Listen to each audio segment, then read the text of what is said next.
Hello everyone. Today let us discuss one more new topic, that is Funaria. So this diagrammatic view showing a plant Funaria, right? So let us see what are the different morphological characters, different parts present where the plant is grown, and different conditions, what is required for this, etc. Right? So coming to this plant Funaria.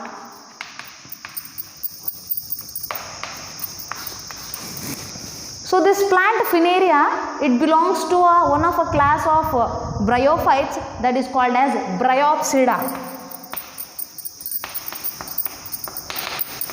Fine. So why this plant is named as Funaria is nothing but one of the Funaria plant part that is called as a setae. You are able to see here, this is a setae. So this setae structure is twisted and it looks like rope-like structure. Okay, so generally in a Latin, fin is nothing but rope-like structure, right? So as fin is nothing but rope-like structure and this setae is twisted and rope-like structure, so this is called as Funaria, right? So generally this Funaria plant, it is grown in wetland and moist and shady regions during rainy season, right? So this plant size is around 3 to 5 centimeters. Okay. So generally this Funaria plant is also called as a moss plant. And the common species of this Funaria is called Funaria hygrometrica.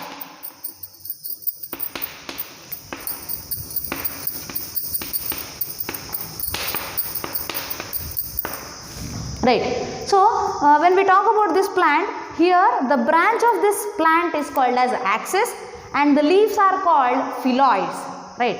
So here this Funaria, it shows alternation of generation. What is the alternation of generation is nothing but generally every Funaria, it has two branches. One is gametophyte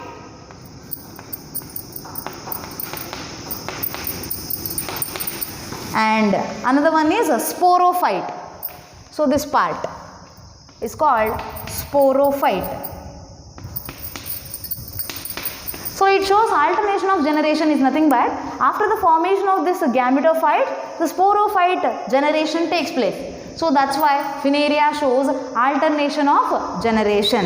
Okay. Let us see now what are the different parts present in the gametophyte as well as in sporophyte. Fine.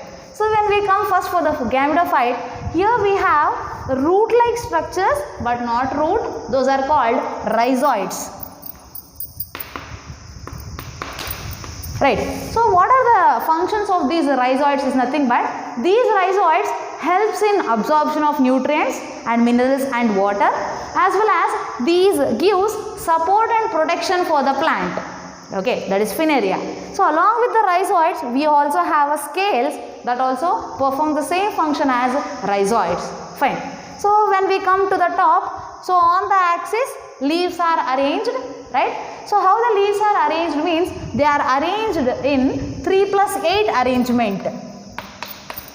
That means that 3+8 arrangement of leaves is called octasticus.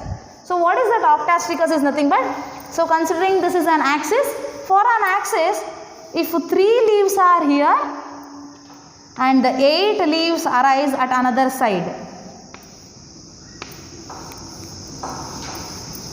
In this way, right? So this is an 3+8 arrangement called as octasticus. And when we talk about one single leaf structure, for example, okay, so midrib is provided, right? And the complete leaf blade or leaf lamina is called as wing. And if you see the structure of this leaf, at the base it is broad. Okay, so that means the complete leaf base is a little broader. When we come to the apex, it is narrow. Okay, so here the leaf of Funaria is either simple leaf or ovate or sessile. Okay, so let's see now what is simple and sessile leaf. Okay, so simple leaf is nothing but if a leaf consisting of this petiole, it is called simple. If the petiole is absent, then it is called sessile. So the Funaria leaves are sessile leaves. Without a stalk, the leaves are attached directly to the axis, right? So this is about gametophyte. So now coming to the sporophyte. So again a sporophyte consisting of different parts. So long elongated tube is known as setae. Right. So next, continuation to the setae, we have capsule, and below this we have calyptra. Okay. So inside a setae, parenchyma cells are arranged, which are arranged in a vertically. When the parenchyma cells are elongated, this setae length is also increased. That means the setae is elongated. And as the setae length is increased and elongated, this calyptra, which is covered to the capsule, is ruptured and the capsule is pushed out. That means it is exposed outside and the calyptra is ruptured and fall down, right? So when the in this sporophyte generation, spore tetrads are formed in this capsule. Again, when those spore tetrads fall to the ground, again a new gametophyte is formed. After a new gametophyte development, then again a sporophyte is developed. So that this Funaria shows alternation of generation.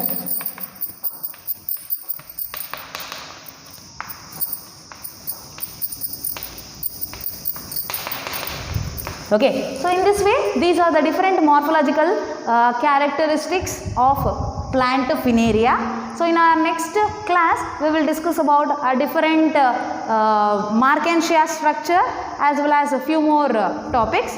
Thank you.